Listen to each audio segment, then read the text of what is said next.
Aujourd'hui, monsieur l'habitant moyen est allé acheter une ampoule électrique d'une puissance de 100 watts. Madame l'habitante moyenne, elle, est allée acheter un sèche-cheveux pour sécher ses cheveux.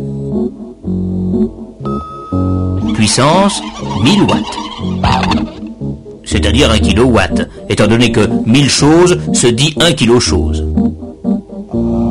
Le monsieur des chemins de fer voulait une locomotive pour tirer son train à 130 km à l'heure.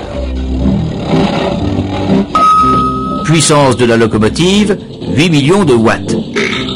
8 millions de watts ou, si vous préférez, 8 mégawatts, étant donné qu'un million de choses se dit un méga-chose. Watt, kilowatt, mégawatt, c'est la puissance des appareils, ce qu'ils peuvent faire. Et pour le moment, ils ne font rien. Ils ne sont pas branchés sur le réseau. Le réseau pourtant est prêt. Dans les centrales, les alternateurs tournent. Les alternateurs, vous vous souvenez, l'aimant qui tourne devant des bobines. Dans la pratique, évidemment, cette image d'alternateur serait un peu plus près de la réalité, mais le principe est le même. Les bobines s'appellent le stator. L'aimant, qui en réalité est un électro-aimant, s'appelle le rotor. Il tourne par exemple à 15 000 tours minute et le stator délivre un courant alternatif triphasé d'une fréquence de 50 Hz, très exactement. Cet alternateur-ci a une puissance maximum de 900 MW.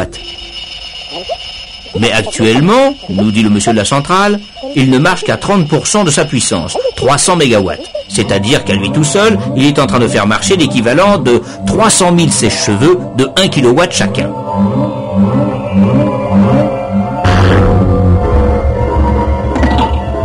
Mais vous vous doutez bien que s'il y a 300 MW qui sortent de l'alternateur, il faut bien qu'il y ait une machine au moins aussi puissante pour le faire tourner. Il n'y a pas de miracle. Mais quelle machine ?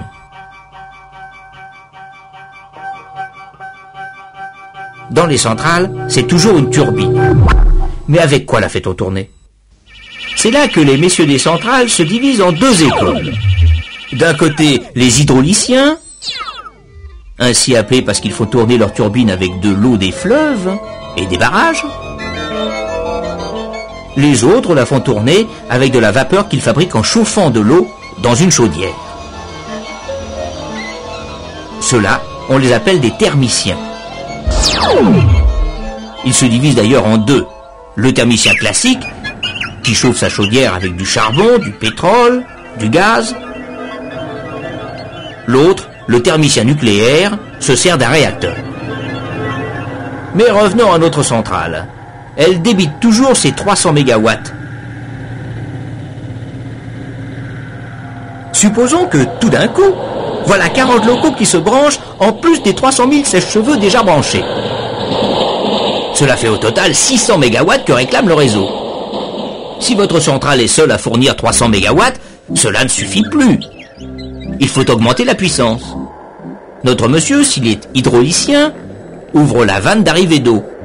S'il est thermicien, il ouvre l'arrivée de vapeur, sans oublier bien sûr de pousser les feux et d'ouvrir aussi l'arrivée de combustible. La puissance de la machine augmente. L'alternateur sort ses 600 MW, maintient sa vitesse et les 50 Hz très exactement. Dans la pratique, tout cela est automatique. Personne ne s'aperçoit de rien, sauf bien sûr le thermicien qui voit sa consommation de combustible augmenter, ou l'hydraulicien qui voit sa réserve d'eau baisser. Mais l'eau, en principe, cela ne coûte rien. Alors, si l'eau ne coûte rien, pourquoi ne pas faire des centrales hydrauliques ? Ce serait beaucoup plus économique. On verra cela la prochaine fois.